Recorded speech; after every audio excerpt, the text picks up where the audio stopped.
Hi everyone. In this lecture we're going to introduce random variables, a topic that we're going to spend most of the remaining part of the class on. And we're going to, specifically today we're going to talk about discrete random variables, and we'll talk about two of the more famous distributions of discrete random variables, the binomial distribution and the Bernoulli distribution. And we'll finish with a little example of a binomial distributed random variable.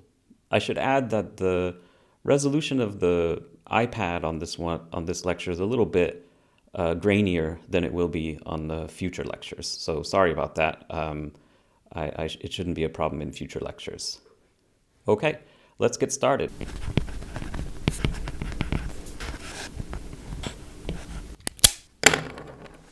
Hi everybody. Welcome to the first lecture of week 7 for us. We're going to be in chapter 4 today, and chapter 4 focuses on random variables and distributions. We are specifically today going to talk about discrete random variables. So I'll sometimes call those just, today I'll do this a fair amount, DRV, just to save us some time writing it over and over again. And I just want to start out by saying something about random variables altogether. So random variables are kind of useful by themselves. So random variables, I'll just call them random vars here. I'll sometimes shorten things to make the writing shorter. These are really useful objects altogether whenever you want to distinguish between a variable in sort of an abstract sense and a possible value that it can take on with some sort of probability. So there's sort of a notational universe surrounding this when you want to be able to refer to those two things separately. And so that's kind of why these get introduced, I think. And so I'll say random variables are useful for distinguishing, to distinguish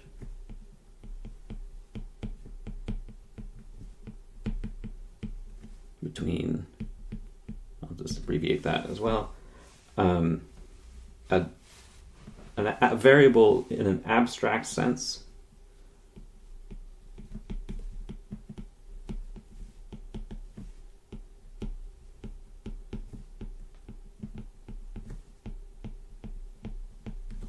So when you just want to talk about the sort of abstract, like let's say the temperature of something or the outcome of some experiment, so it's just some sort of abstract notion of what the variable is, and some values that it can take with some probability.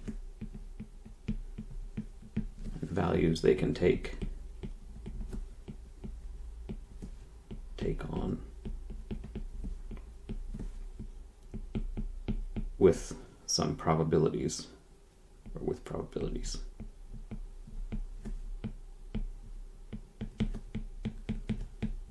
So that's just my sort of like crude homemade motivator for random variables altogether. Usually when you stick, well, we'll try to stick with this notation as much as we can. When you want to talk about the variable in the abstract sense, this I'll use like a capital letter.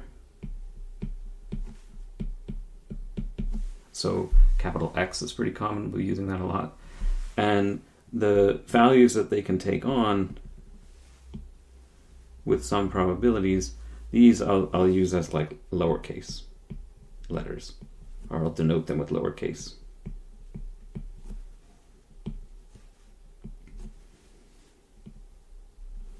Right?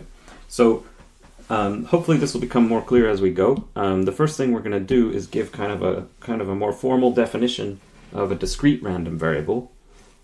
So let's make a definition. And I'll try to stick with this. I'll do a little highlighting when I want to make a definition. So a discrete random variable, which is the topic today,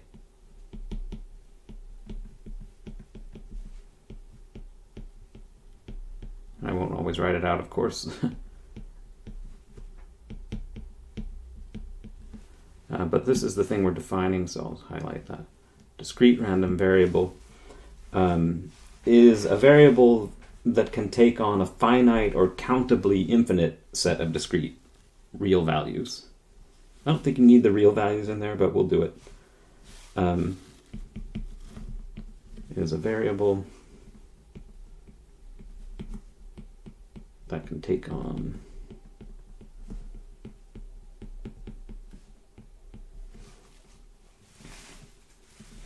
finite or countably infinite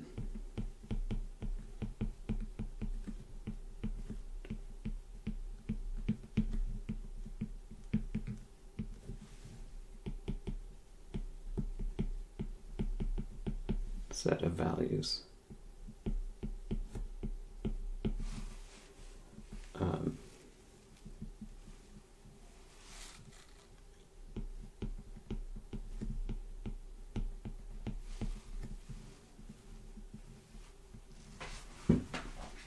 Yeah, like that. I guess I should say discrete real values, so let's fix that. Although I think that's a little redundant. Discrete real values with some probability.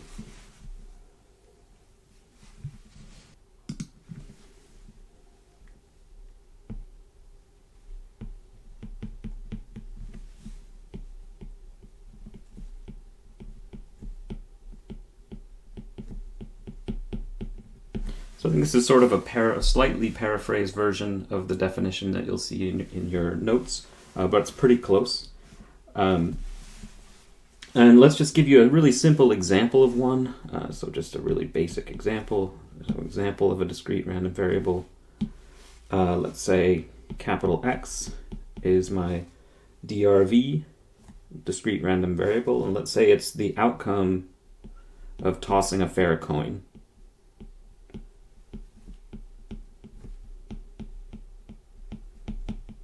Once.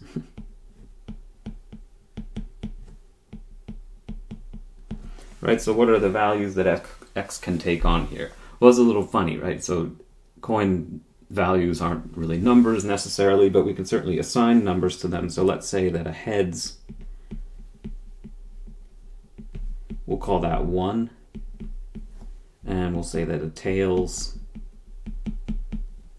we'll call that 0. So it can take on only values 0 or 1 then, this variable X. And so if it's a fair coin, then the probability that X is equal to 1 is equal to the probability that X is equal to 0, and those are both a half, right? So this is the value of talking about these things. We want to be able to, here I'll use this little pointer, we want to be able to kind of refer to the variable itself and then some value that it takes on. Oftentimes the value that it takes on will just be a lowercase x, not some sort of number. And it sometimes seems a pain because it's like, I already know we're talking about capital X. You constantly see things like capital X is equal to lowercase x. But once in a while you have to have other variables in the mix there after that equal sign, and you start to see the value of this notation. Okay.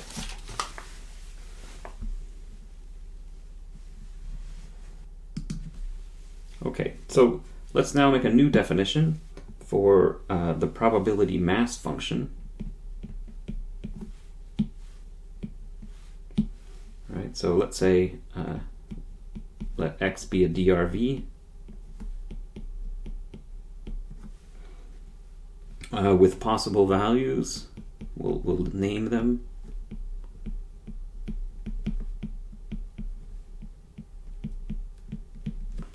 So we'll call them little x1, could be little x2, could be little x3, and so on. And that list could go on infinitely, or it could stop. It could stop at some after n values or something like that, but it could go on infinitely. The thing that we call the probability mass function, so that's what we're defining here.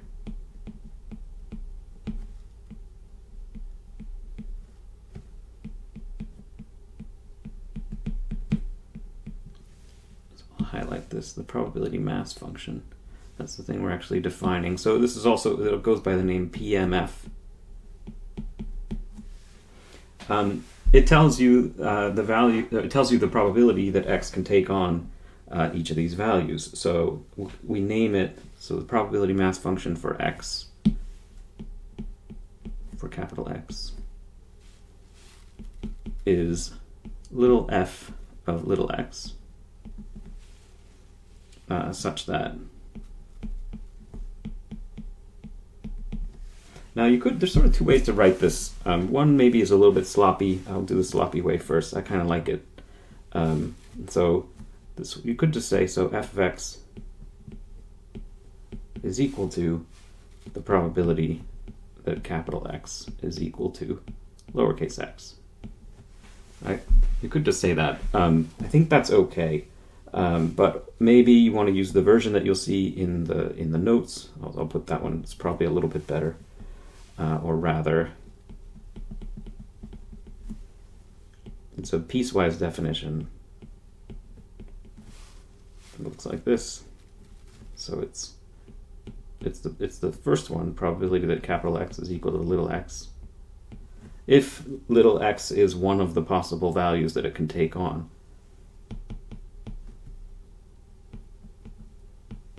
So it's either x1 or x2 or so on. And otherwise it's 0. But I think this is a little redundant because if you think about it, if you put in a value here that's not x1 or x2 or x3, then it's 0. There's no probability that x can take on that. So I think this is somewhat redundant. And I kind of, so as a result, I kind of prefer this guy here.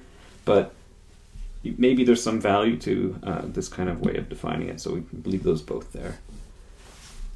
All right, so what are there's some important properties of these probability mass functions. Oh, and I should say, the name mass here actually is kind of a physics reference. It comes from the fact that we're soon going to encounter something called the probability density function. And it isn't exactly probabilities, but when you multiply it by some sort of something kind of like a length or an area or volume or something kind of like that, then you do get a probability. And so that thing we'll encounter, I think in the next lecture maybe, that thing is called the probability density function. But this guy is called the probability mass function in the sense that it gives you probabilities straight out. Just tells you probabilities. You don't have to multiply it by anything to get a probability. Okay, so let's talk about the properties of the probability mass function, or of all probability mass functions, or requirements.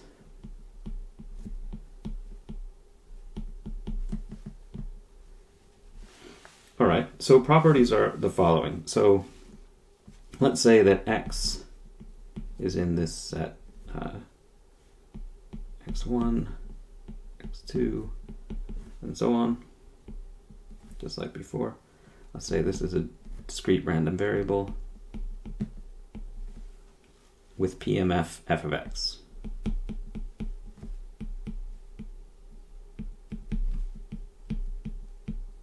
Right, so this is kind of just laying out what we've seen before. So there's two key requirements or conditions that we're going to have. So write them down here. So the first is that f of x has to be between 0 and 1 inclusively. So we'll say 0 is less than or equal to f evaluated at n of the xi's.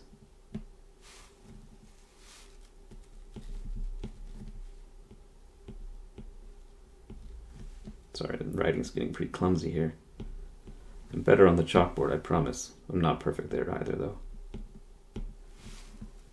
For I equaling, how did I start this? At 1, 2, 3, and so on. So at any of, you evaluate this thing at any of the possible values of the random variable, and you have to get a number that's positive and in between 0 and 1. I don't know if that condition has a name. You might call it like positivity or something, but it's a little stricter than that because the values have to be smaller than 1, or smaller than or equal to 1. Okay, and then the other condition is that the sum over all I. So it's hard to specify what values of I can take, goes from 1 and potentially up to infinity, of f evaluated at those xi's. So if you think about what does that mean, that's the probability that x takes on one of those values. And if you sum those probabilities up over all the possible values that x can take, then the answer should be 1. It's got to take on some value. And so that's 1. And this thing has names, or has name. Here we'll call it probably mostly the honesty condition. It's a pretty famous name for it. In other contexts, you see this named sort of differently. Some people call it normalization, but we'll try to stick with the name honesty condition. Yeah. All right, so now we'll just give you a set of functions and see if you can tell whether or not they are probability mass functions. Okay, so we'll do a little example here.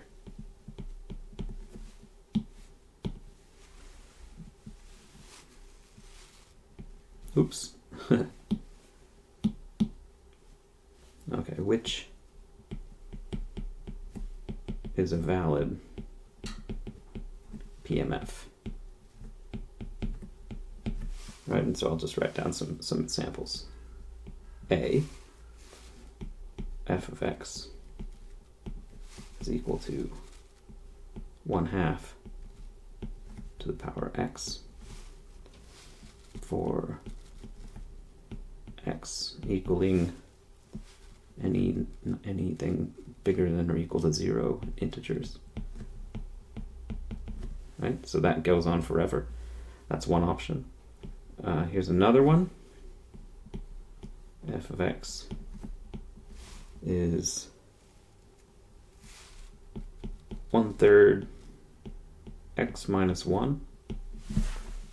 And then this one will be for a discrete or a finite set of x's. So this is just 0, 1, 2, and I think I'm going to stop at 3, right? So just stop there, so nothing past 3. So that's another candidate. And then here's candidate C. F of x is equal to 1/6 x, little x. Like it's hard to distinguish between those sometimes. X plus 1 for, and now I'm going to have x be 0, 1, or 2.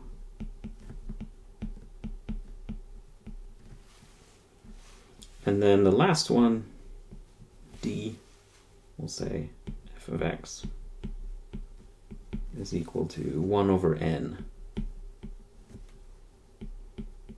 So it's a constant. That n is not meant to be a variable that moves along. Like you pick n, and then you see what. So f of x is then always 1/n, and the values that x can take on are 0, 1, 2. Maybe I don't want to put 2 there, but up to n, right? So n has to be at least as big as 1. Well, that's what I want, at least. So you don't have any divide by 0 situations. Yeah, so these are the different options. And so which ones of these are possible probability mass functions? So I'll kind of quickly go through these, and I think the way to approach this is you've got these two different conditions. So let's just see which conditions rule things out. And so we'll look at condition 1. Right, that's the one that says all the f's have to be in between 0 and 1. And so let's see, if you look at these things, you see any problems here. So these are always positive, and they're never going to be bigger than 1, so that's okay. Here we have a problem, right? Because x can take on the value of 0. So if you put in the value 0 there, you get -1/3. So that one's out, right? So this guy's out. No to you. So B is out. Now how about the rest? So for C, this guy it's always, it's never negative, that's for sure. X can be 0, 1, or 2. And so, yeah, it's always between 0 and 1, so that's okay.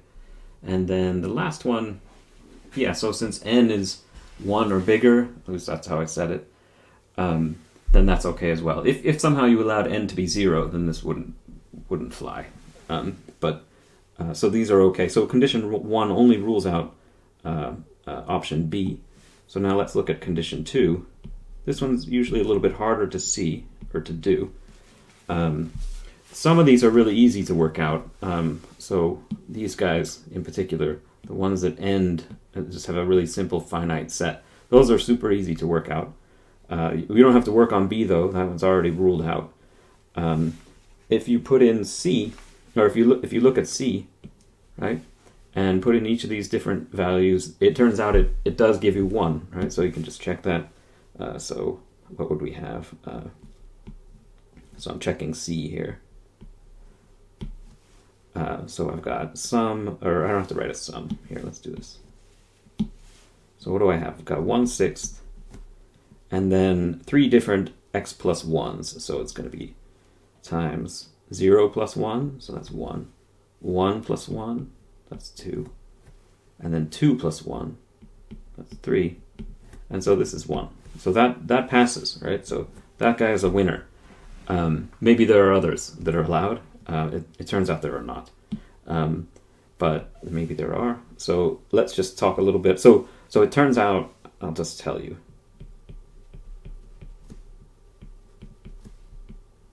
A and D also violate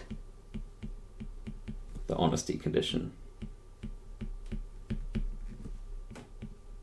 So I won't work it out here. You can see it in the notes. But it turns out these guys are out because they don't satisfy the honesty condition. To work out A, you have to use geometric series, but I hope you can do that. And when you do that sum, you get 2. And to work out the bottom one, you don't need any real special tricks. It's a constant, so you just have to multiply that constant by the number of terms in the sum. In fact, I'm just telling it to you now. If x can take on values 0, 1, and so on up to n, that's n plus 1 values. So your answer is n plus 1 over n. And that's always bigger than 1. So that's out.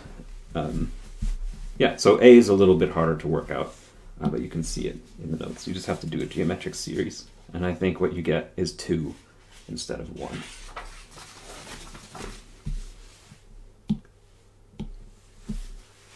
Okay, we'll do another little example here.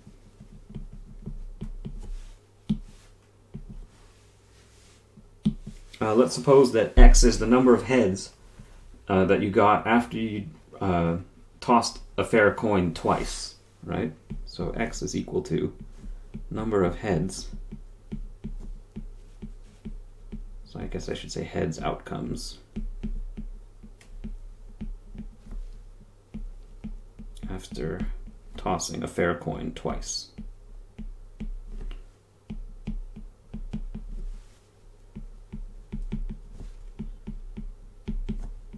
So this one's really simple. We can actually just write down all the possible outcomes because it's a small number of outcomes. It's not really a good way to go otherwise, or in many situations, but in this case we actually can do it. So what are the different outcomes? So let's use, what was I using? 1 for heads and 0 for tails. So I'll do that again. So we get 1, 1. You could get 2 heads in a row. You can get 1, 0. You can get 0, 1. And you can get 0, 0. So those are the only possible outcomes. And then what is the value of capital X for these different cases? So this guy is 2.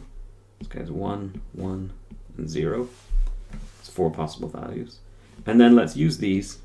I didn't say what it is we're trying to do. I always do that. So what do we want to do? I want to find, sorry about that, find the PMF. Right? So let's do that. So here we've got little x, and I want to know the value of the probability of big X taking on that value. Right? So there's only 3 possible values that big X can take on, right? There's 2, 1, and 0. And then the probabilities will just be we'll just count how many of these things there are. So how many of the outcomes are had 2 heads, divide that by the total number of outcomes, so that's a fourth. There are 2 different outcomes that could give you 1 heads, and so that's 2/4 or a half. And there's only 1 way to get 2 tails, and so that's also a fourth. And so that's the whole PMF. It's just a discretely defined thing, a piecewise kind of defined thing. And I guess maybe you should put something else, like you do this, other, even though that's not really possible, and we'll say 0. You could put that on there if you want. All right. So now we move on to our first sort of named distribution, a really common, famous named distribution. This guy is called the Bernoulli distribution.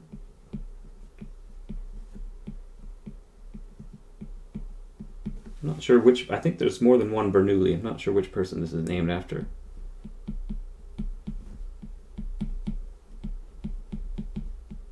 Bernoulli distribution. All right, and so we'll talk about what this distribution is and give a few of its properties. All right, so for these, what this is really useful for is kind of the thing I just showed you. This is really used for discrete random variable for an experiment that only has 2 outcomes, like our tossing of a coin.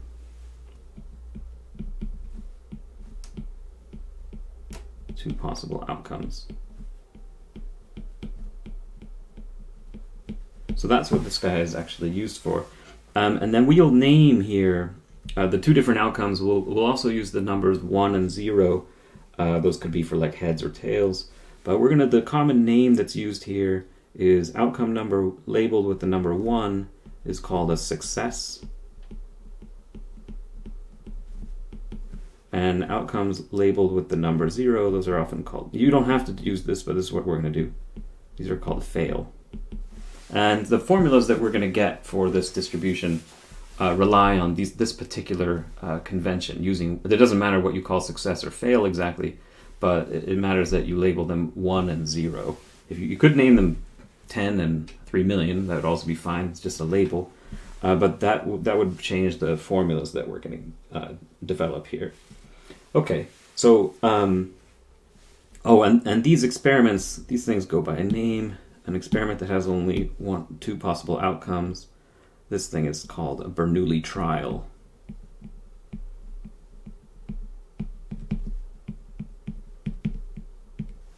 Doing the experiment once is called doing a Bernoulli trial. Yeah. All right. And so let's just make an explicit definition now. So that was just kind of like a motivator. So definition of the Bernoulli distribution.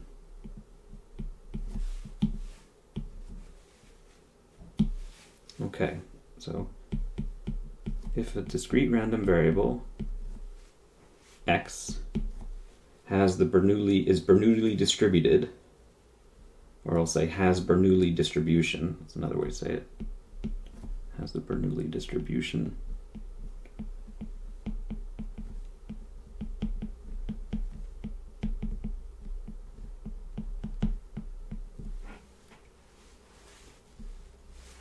let's say with parameter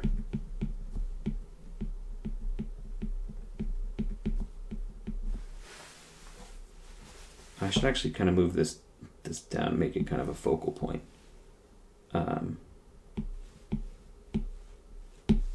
Oops, whoa, what did I do? Oh, somebody wants to charge me money. With parameter, I'm going to call it P. It's called the probability of success.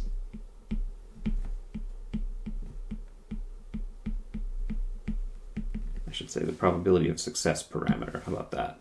Let's move these guys around.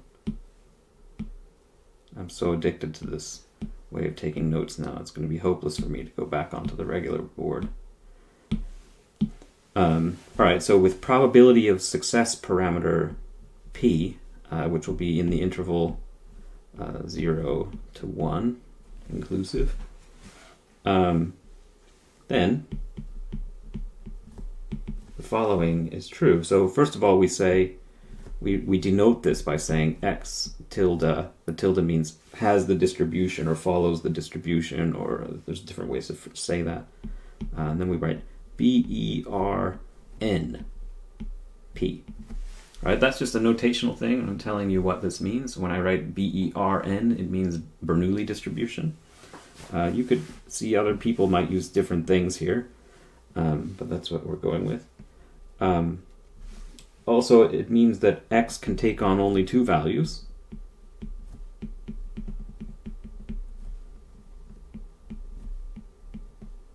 Only two possible values. So much of this is what I've already told you, but stated a little more clearly, or maybe. So we'll call those success. X is equal to 1. And fail, or failure, x is equal to 0. And the probability mass function for it obeys the following. So p of x is equal to 1. The probability of having x equal to 1, well, that's equal to little p, just from its definition.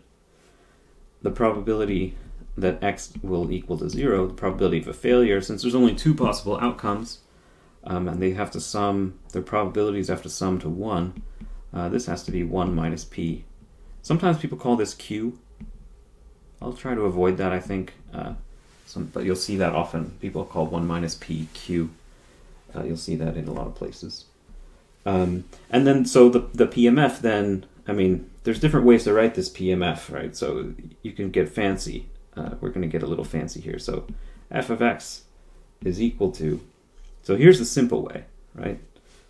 It's either p, it's 1 minus p, or it's 0, right? So this is for x is equal to 1, this is for x is equal to 0, and this is for others.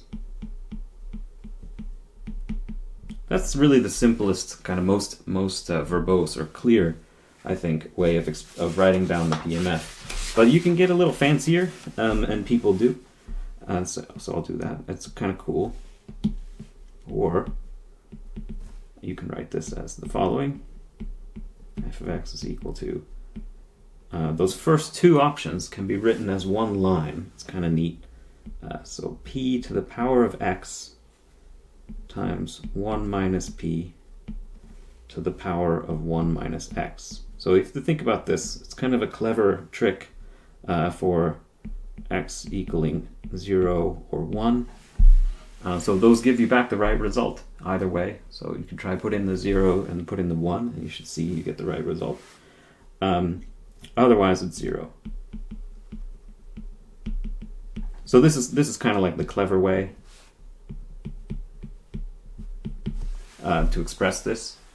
But the clever isn't always so great, you know. Like this is certainly very, very clear, right? There's no mystery here what's going on. You write this thing down to someone who's never seen it, and they're gonna be like, wait, what? Wait, I gotta put it, let me see, xp to the 0. Oh, Jesus. So this bottom one is clever, but sometimes clever is a bad plan. But yeah, sometimes clever is awesome. So just to let you know about that.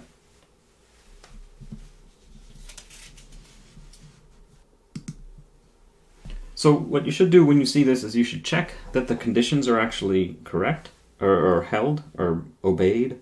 So check the conditions for a PMF. Requirements, maybe you want to call it. I wouldn't really tell you one that doesn't follow the conditions, would I? I don't know. But so let's check these conditions. They're really easy to check. So first of all, one, are all these f's positive? Well, here you can, it's just super simple. Like, just look at this, right? So p is in between 0 and 1. And so, yeah, all these things are positive. So I'm just going to say check by inspection.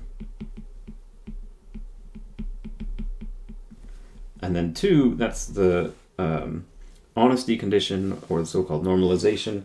So that's pretty easy to check. There's only two values that x can take on, right? And so what we have is p plus, that's the probability that x takes on value 1, plus the probability that x takes on value of 0. Probably should have done this in the other order.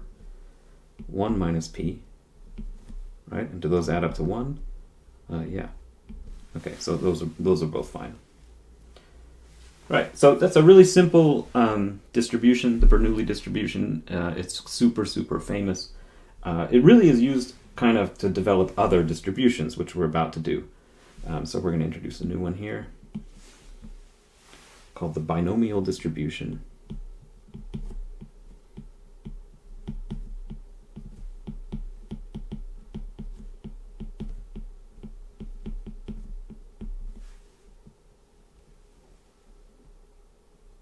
Like that. And the binomial distribution, this guy is used for situations where you have a lot of Bernoulli trials or multiple Bernoulli trials, and you want a random variable that describes the number of successes that you got after some number of Bernoulli trials. So that's what this is used for. So it's for DRVs.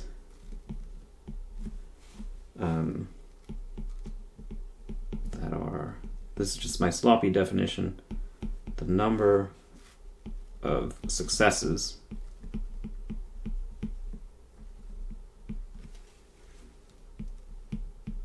after, that's usually, well, I'll name it in a minute, but after a fixed number of Bernoulli trials.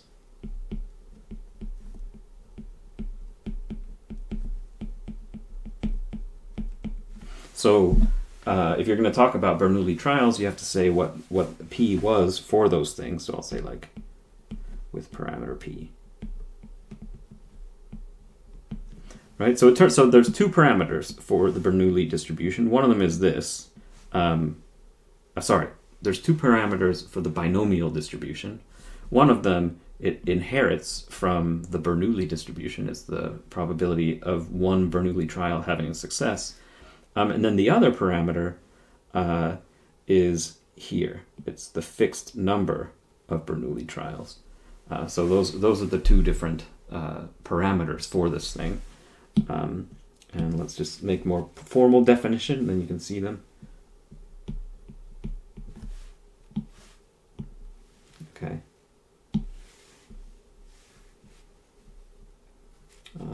Say if a DRV X has binomial distribution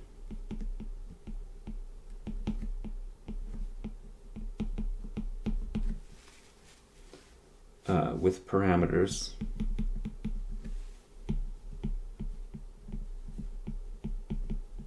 so we'll name them now. We'll say this is probability of success. That's P. And that's in 0 to 1.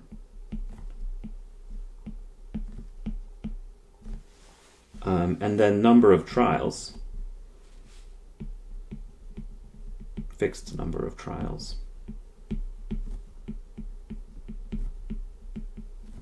All right, and that's going to be called n, lowercase n. So I'll write this as being in the positive integers. So 0, 1, 2, 3. I guess, I don't know if you have 0 trials. I think it's allowed. We'll take a look at it when we write the thing down. Then, so that just describes the parameters. What does this actual distribution look like? So first of all, the notation, we denote this as by saying x tilde bin n p. I think sometimes you might just see this b parentheses np. You can see why it gets confusing right away, because there's other, the Bernoulli distribution also starts with a b.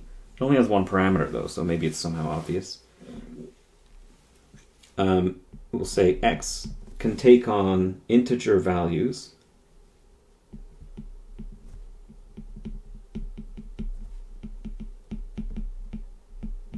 right? It's the number of successes. So it can be 0, 1, 2, ... But it's not necessarily infinite, right? You can only have at most n successes if you did n trials. So that stops at n. And then here's the PMF for it. We'll say x has probability mass function. Now this one's not super easy, I think, to see how this works, but it's relatively easy. So f of x, we're going to do it discretely, or piecewise again. So it's going to be 0 if you put in an x that's sort of not allowed. That's not a very interesting case, so let's focus on the more interesting case.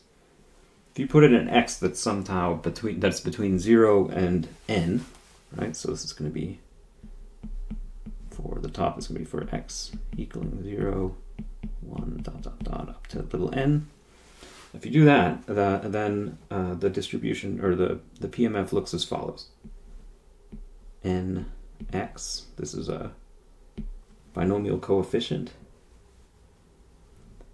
times p to the x times 1 minus p to the n minus x. Right? Now, let's think about what this is saying. So ignore for a moment the binomial coefficient. This thing here, this term here, this is just saying you have x, the probability of success is raised to the power x. So you've had x successes and you've had n minus x failures, right? So this is, I don't know how you want to say this. This is like the sort of Bernoulli term.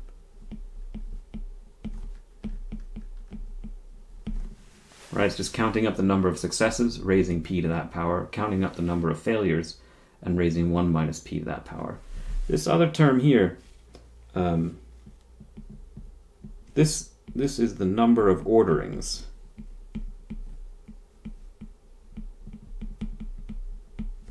Right, let's say you had 3 successes after 10 trials. There's different ways to order that, right? So you don't get the probability just by raising p to the third power and 1 minus p to the 7th power.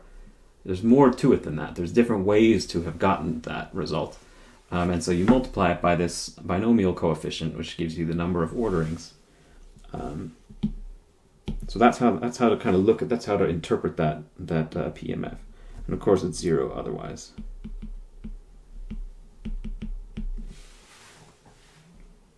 Right, so let's just write out, let's just be explicit, right? So where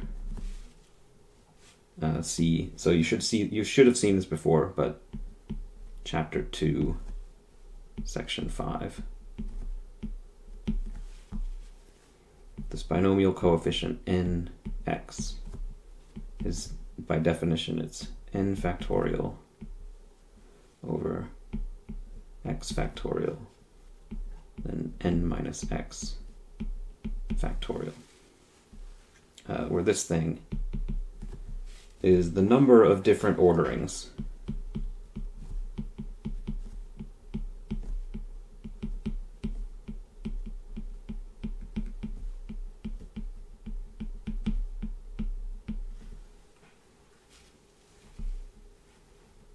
for x successes.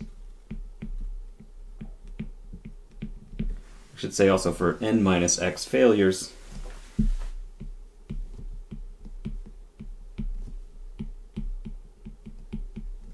Right? So it's a number of different orderings of that. Okay, now you should check the properties for this as well. So check properties.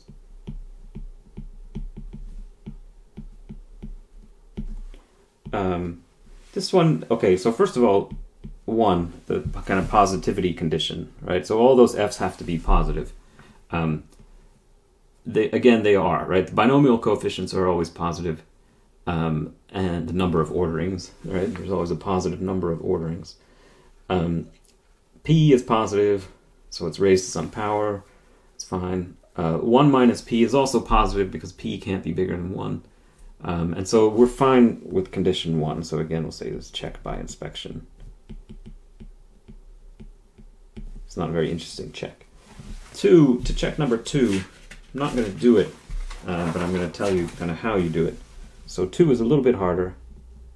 2, you have to do the sum, right? So you have to do Sn, say, is you add up all of the different things. So x is equal to 0 to n. So this is those are different possible values of little x. And then so we've got nx p to the x. And sometimes people call this thing q again, but I won't. 1 minus p to the x minus 1. Or sorry, n minus x. Sorry about that. Like that. So you have to do that sum. And to do that, I'm just going to tell you, use the binomial theorem. And that's on page 22 of the notes. So you should have seen it already. I'm sure you're all masters of it by now. Use the binomial theorem to compute that. So you want to show that that sum should be equal to 1. So just write that. Equals 1. So you should be able to show that using the binomial theorem. Sorry, my writing has gotten 1 minus p. Yeah, so that's how you check those conditions. I want to finish today just with a little bit of an example. I think it's a kind of topical example where we can kind of use the binomial theorem. This is similar to an example that you'll see in the book, but it's or in the notes, but it's more topical, right? So let's suppose that you have an airplane, a plane with 223 people on board.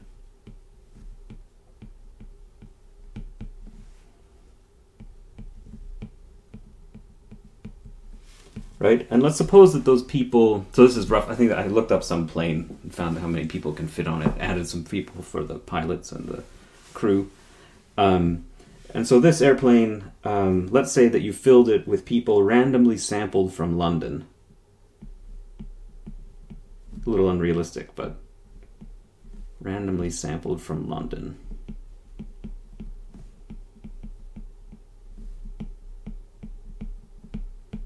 Right, so just go and grab a person from London, put them in the plane, and just randomly select another person from London, put them on the plane. This is meant to kind of be similar to if you took off on an airplane leaving London. It's not quite right, though, of course, because a lot of those people might not have been in London originally. But nevertheless, let's just go with this. So I want you to, here's the problem. So I want to estimate two different things. I want to estimate, so the probability that at least one, so how do I want to say this? That one or more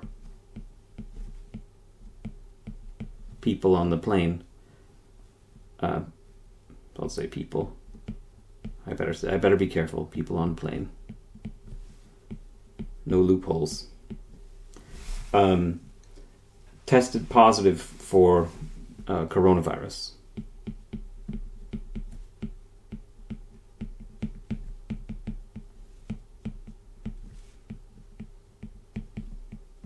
So for COVID-19, right? So that's one thing. And then the other one is basically the same, but a little harder, slightly harder. So I'm going to copy this, duplicate, move this down here. But I don't want one or more.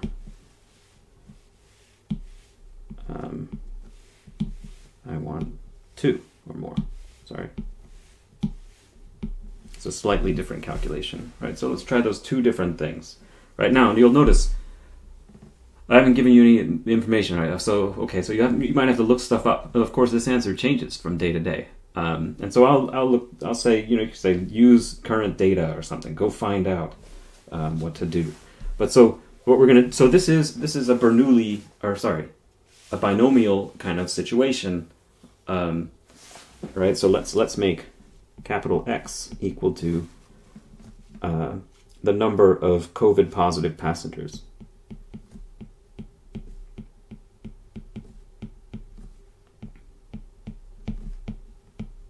people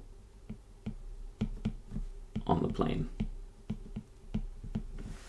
So if you took each person on the plane and tested them for coronavirus, then there's only two possible outcomes. They either get a positive result or a negative result.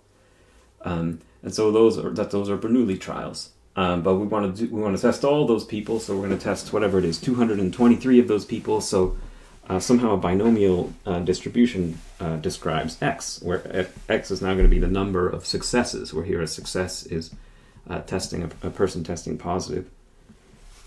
So how do we answer this question? So the question, what we want to find out, so what we're trying to find out, so first I'll work on, I don't know what I'll call these, like 1 and 2, right? So first of all, for 1, what I want to do is I want to figure out what is the probability of, what do I want here? I don't want a particular value of x, right? I want to have x, how do I want to say this? Greater than or equal to 1, right? So it can have any value of 1 or higher, right? And so what this is going to be is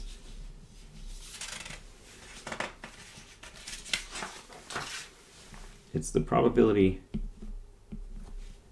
that x is greater than or equal to 0, and then take away the probability that it's equal to 0, right? So these things here, this first term, right? This should be recognizable.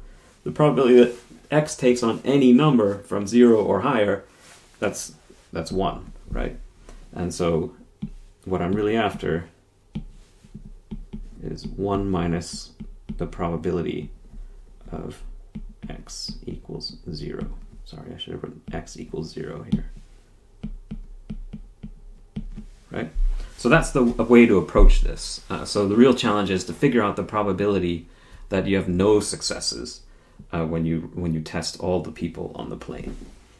All right, and so to do this, we're going to need some data. All right, and I've looked up some data for today. Today I'm writing this, it's January 9th. So I'm going to use today's data from, I think I got this from the New York Times, but I'm sure it's from the NHS originally. So what we've got here is, let's look at the parameters for a Bernoulli distribution. Sorry, binomial distribution. Geez, I keep making that mistake. So how many trials? 223 trials. How many successes do we want to try to find, right? Now again, we're really after this guy here, right?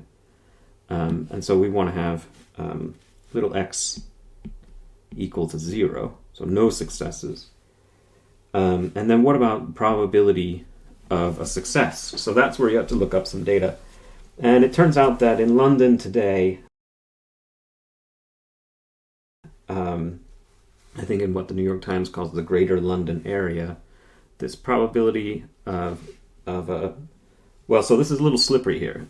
So here's where I give a treatment that could vary, and you can get different answers for this depending on what you did. I think what I'm going to do is kind of an underestimate.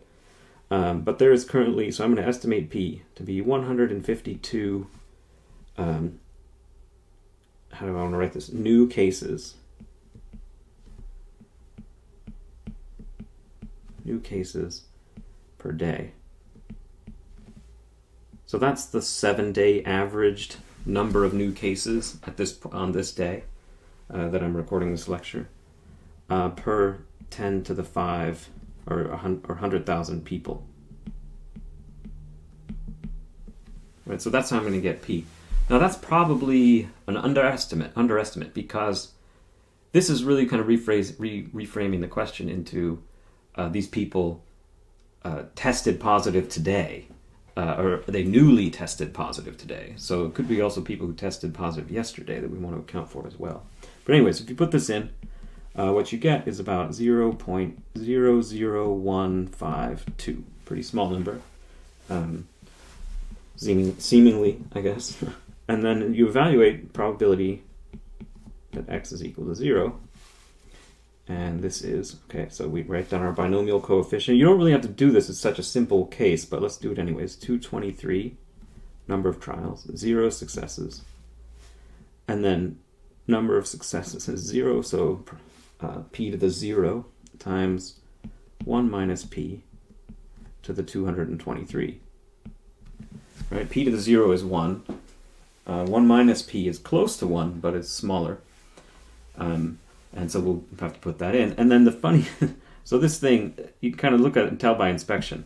What should this be? That's the number of different combination, or the number of different orderings for when everybody was 0, or all tests were 0. So there's only one ordering like that. So I'm just going to put these things in. So this is 1 times 1. You can check it. You can put on in the numbers and make sure that works.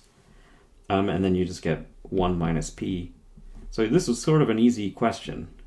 You don't really need the Bernoulli distribution to figure this one out, hence question 2. And then what you get for this is about, what's the number? 0.7123. There's more digits, of course. 4 is going to be good enough for us.